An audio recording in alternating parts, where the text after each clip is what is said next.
Welcome to Artist Talk. I'm your host, Juliana Forero.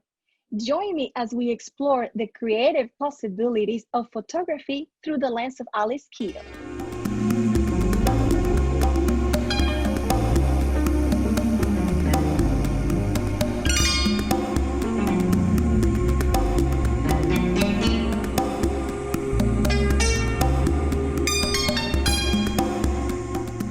Hi, Alex, and welcome. Thank you for joining me today. Thank you for inviting me.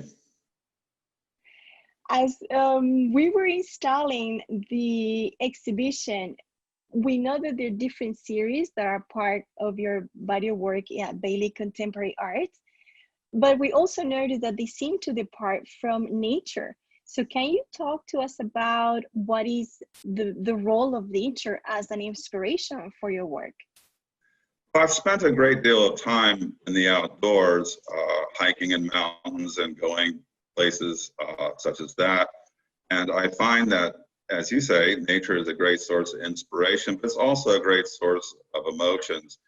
When you look at something that's very beautiful, you do oftentimes get an emotional response from that. And that's part of what I'm looking for. And I know that you get started in photography. I mean, the exhibition has a root in photography. So can you talk to us about what was your growth in photography? Because what we see in the exhibition departs from it in a way. So these are photographs, but it has a lot of different other components and things that you have included. So can you talk to us about your journey in photography and how you got to our work in the exhibition? Sure. I was an art major in college, so I had a firm foundation in art from that. And in my first job as a reporter, I was also doing photography for a newspaper. This gave me a really good background in film photography from start to finish, taking my own photos, developing them myself, and then actually doing all the printing myself.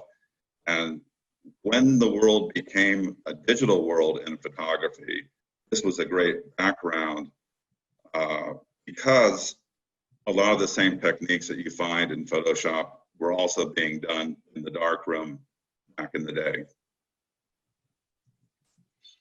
In talking about your technical skills in Photoshop, I was reading at the artist statement or the group statement for the dreamscapes that you develop a technique to make that series come through. So can you talk to us about that specific series and what you needed to accomplish when you develop your technique? Yes, the Dreamscape series, the Bonsai series and the Dreamscapes are fairly complicated images. They have up to 70 different layers. Each layer in Photoshop is an edit of some sort or another.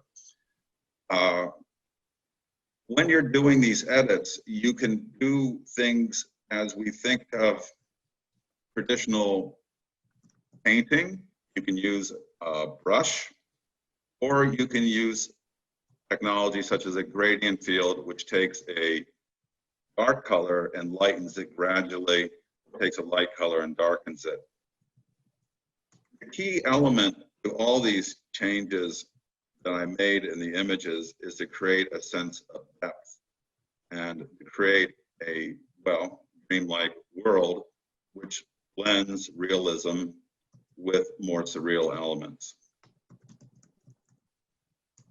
And let's talk about, linking to surrealism, let's link it with the concept behind your photographs. Dreamscapes, the name evokes, and when you look at when the viewer looks at the images, they do take you to different places. When you look at the Tropic Dreams, I believe is the images are so bright and colorful, and as you spend more time looking at the images, you see different elements coming up. So can you talk a little bit about the concept behind those series? Sure. I came up with the term dreamscape as a way of describing images that I thought could come from the subconscious. It's a play off the term landscape. So it's an attempt to capture images that you might see in a dream. And a dream will blend elements that are very realistic with elements that simply aren't. And that is what the Dreamscape Bonsai series is about. With the Tropic Dream series, it, it depends on the same basic idea of using multiple layers. But in this case, I used actual photographs to build a single unified image. So for instance, with the parrots that you see, there may be between 50, 60, 70 different photographs incorporated to create a single unified image. In that case, you're painting with actual photographs themselves. It's not terribly different theoretically from editing different layers. It's just a different approach. And I want to ask you, I want to know, and I've been asking artists in these artist talks, in these conversations, how has these current times of lockdown or COVID, have they affected your work in any way, positive, negative, or you come up with new bodies of work, new ideas? Has it affected your work in any way? Oh, it's given me a lot more time to do some work. Great. That's nice. In terms of getting photographs to work with, no, it hasn't had any effect because I am getting my photographs from the outdoors, places of that type. That's not affected by COVID.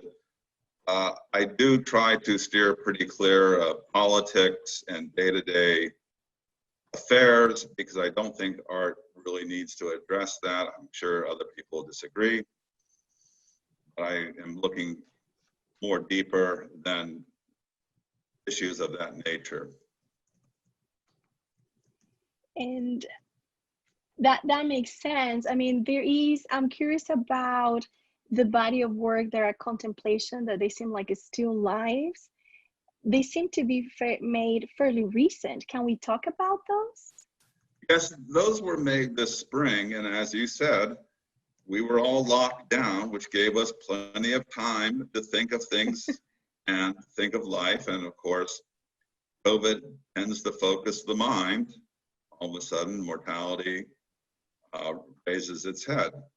Of course, I'm not sure why COVID doesn't make that much difference. We're all going to end up the same place. But yes, it was an opportunity this spring to go and explore still lifes because I can set them up in a room in my house. I can do all the photography there. I don't really have to go out and do much of anything else. And once I have the image, then I can get it into the computer and begin working on the editing process. You seem very prolific as well in terms of, like, when I go to your website, there's so many images that you've been working, and I've noticed that sometimes you incorporate, like you said earlier, maybe it's previously done work into new work. I'm curious to see, what are you working on now and what are your plans for future?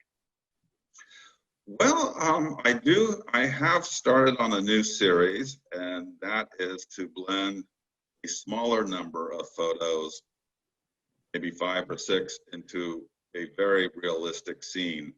The best example I could give was blending a shot of a slot canyon in Arizona with a lion, a young lady holding a balloon, confronting each other in this dark chasm.